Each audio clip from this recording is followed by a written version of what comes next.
one of the reasons that we're seeing so many tragedies being reported out of Nepal. It also, Ghazali, take us through the kind of aircrafts that are used. They could be very small planes, perhaps doing many rounds, considering the fact that this airlines did not have too many aircrafts.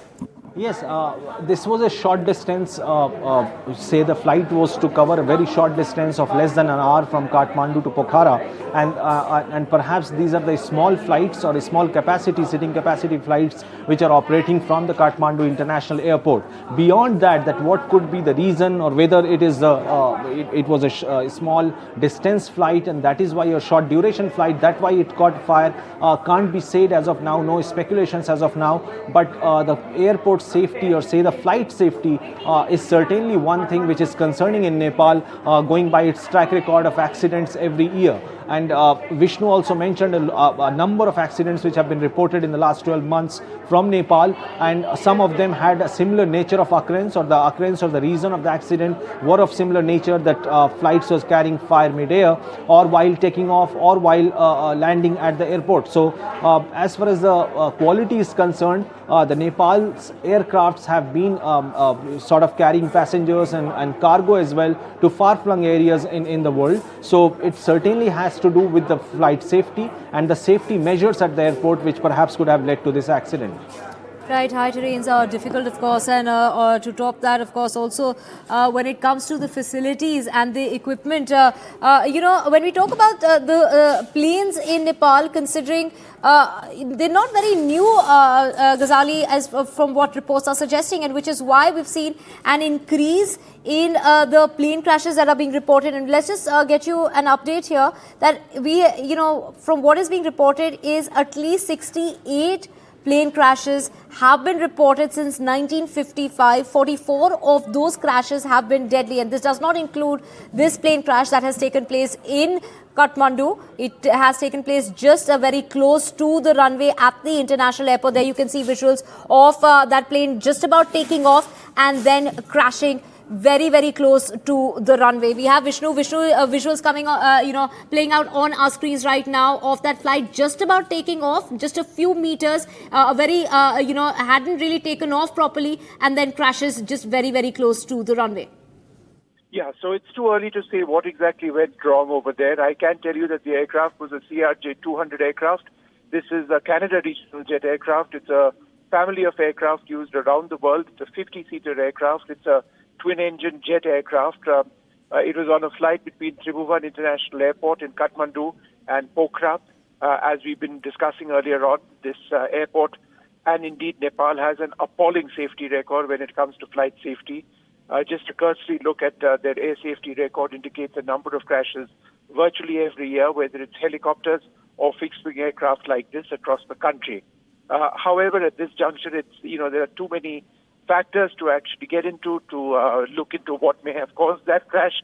Nepal, I should suggest, has a fairly quick system of investigating its own air accidents, and they do quite transparently come out with these air safety reports which talk about what may have resulted in a crash.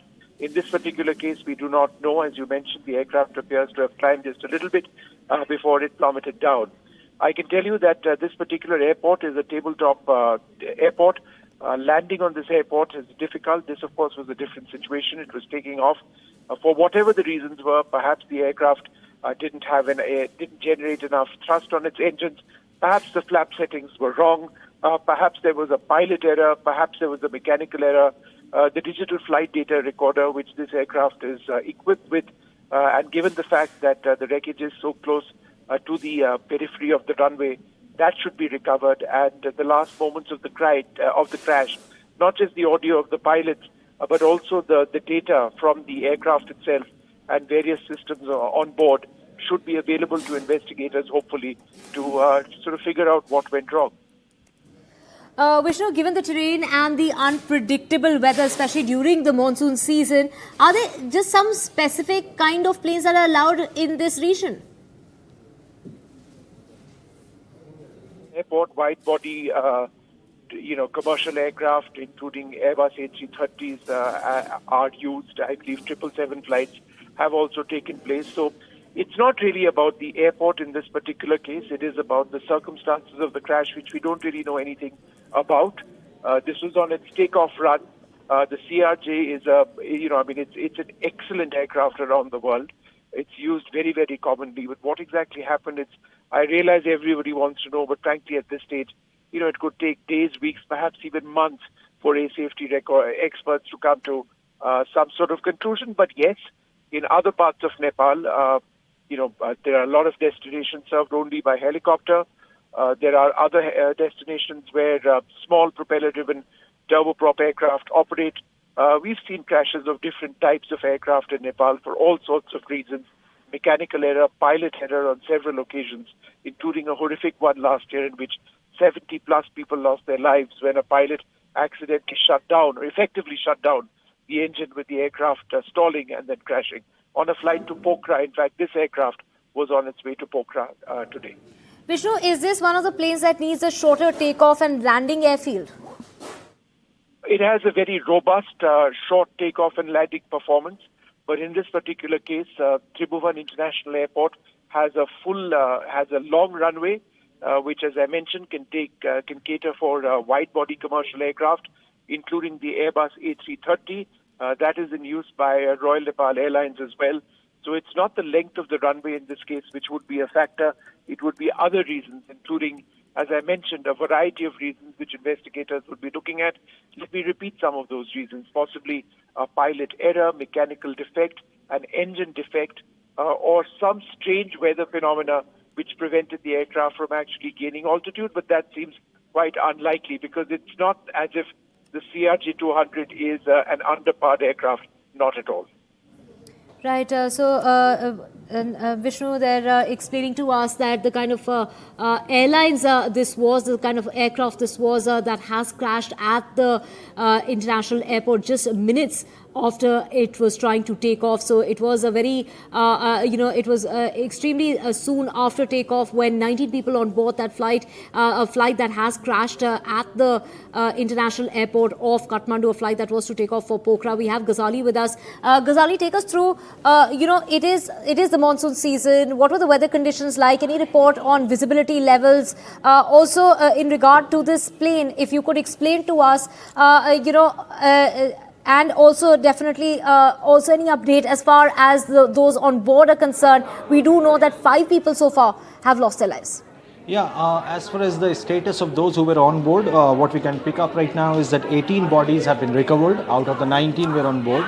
The pilot has been rushed to the hospital. He is admitted there. His medical condition is not known.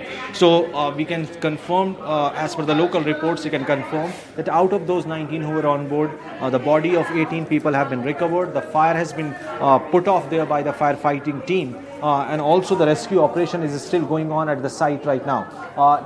What we know that what could be the exact reason, the exact reason is not known yet. Once this part of the rescue operation gets over, that all the bodies are recovered, like one more body has to be recovered until the Tribhuvan International Airport spokesperson confirms that everybody on board has not survived or none of them have survived in the crash, as well as the reason of that why did the flight catch fire, and perhaps the initial reports or say what the eyewitness team or the technical team at the airport suggests that perhaps due to the impact of taking off, the plane caught fire, which was only visible or noticed once it was mid-air, and it crashed minutes after taking off from the Kathmandu International Airport for Pokhara.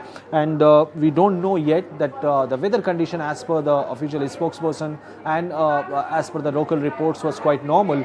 So the exact reason is still not known, that what would be the reason behind this accident. Once the pilot also recovers from his injury, because his medical condition is also not known, but we are being told that he has been rushed to the hospital for now, and his body was recovered minutes after the firefighting team and the rescue team reached the airport. Right. Ghazali, from what is being reported is most of these crashes that have been reported from Nepal have often been due to poor visibility, and that is most often when the aircraft have hit a mountain. But in this case, this was just at the time of takeoff. Visibility perhaps was not an issue given the fact that it was while they were trying to take off, but they have crash landed right there off the runway itself.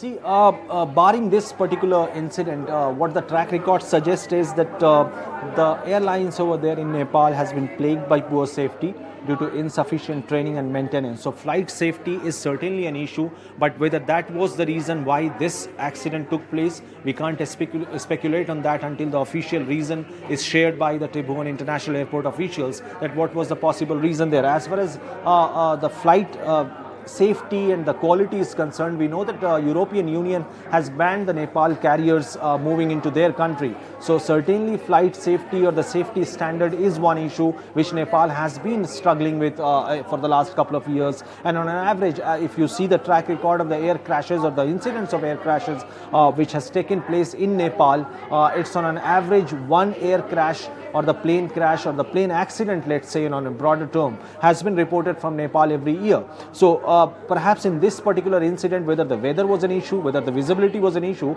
or perhaps it was the impact of taking off, which also sort of suggests or hints towards the quality of the aircraft, could be one reason. But once the bodies are recovered and once we hear it from the official sources of the reason behind this accident, then only we can confirm that what was the reason for this particular accident.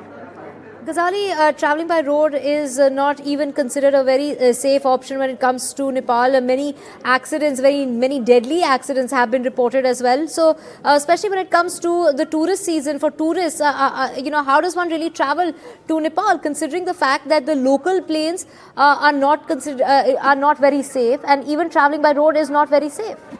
No, this is a big concern for passengers, not just in Nepal, but for the tourists who come to Nepal from other countries. And it is widely known that for the short distance tourist spots, people generally travel by air from Kathmandu to the nearby spots because it is less time consuming as usual. But it also sort of compromises the safety if such incidents are reported frequently from Nepal. And this is not an isolated incident. We can also quote that in January last year, a tragic incident had taken place when the Yeti Airlines flight crashed near the central city of Pokhara, the same Pokhara where this flight was bound to reach. And all 72 people on board, including passengers and crew members, had lost their lives in the incident. The aircraft in that particular accident plummeted into a steep gorge, breaking into pieces and bursting into flames as it approached Pokhara. So whether that was also due to the flight safety norms, we know that perhaps that is exactly why the European Union has banned all the Nepalese carriers getting into their country. So certainly airport safety or say the flight safety standards are not up to the mark. That is why Nepal is struggling with these flight accidents or mid-air crashes or the fire catching incidents or the plane catching fire after taking off or after landing is why the Nepal's carriers are not considered safe in the European Union. And this one particular incident will only give impetus to the logic that traveling over there could not be very, very safe. Right, Ghazali, you did mention of that plane crash that took place on that Yeti Airlines last year in January when 72 people lost their lives, including 2 infants. But what the report really suggested by the government-appointed investigators at the time was that it was probably the result of its pilots mistakenly cutting off the power. This is what could have caused that fatal crash in which 72 people died. So, one doesn't really know what is really causing, besides the weather and the terrain. Also, like you mentioned, the flight safety in terms of these small aircrafts that are operating in Nepal to cover very short distance, and of course something that needs to be looked into because this is going to of course have an impact on tourism as well.